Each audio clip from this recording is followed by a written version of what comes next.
Yan, gagawin natin sarsyado. Gisa natin dito sa pinagprituhan.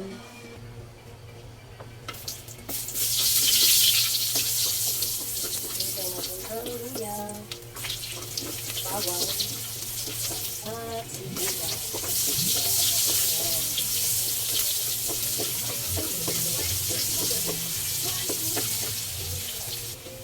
Gisa natin ang gulay.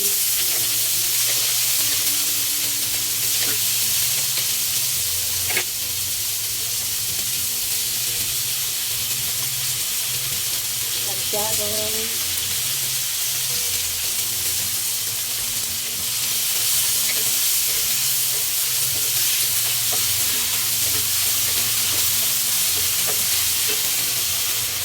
Lagyan na ang soy sauce. Ayan. Lagyan na ang konting sabaw. Ayan. Ang sabaw, paminta.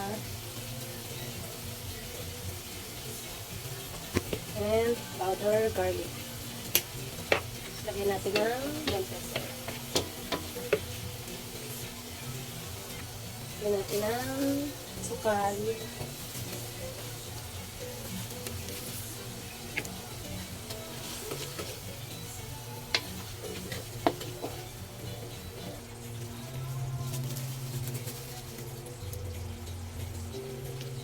Chili flakes. Chili flakes yung tawag mo. Okay na yun, baka umaga na naman.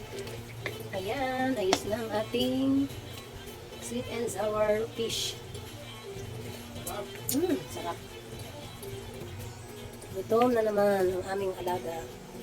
Ayan, nakain na tayo. Buhos natin ang sarsa. Yes! Yummy!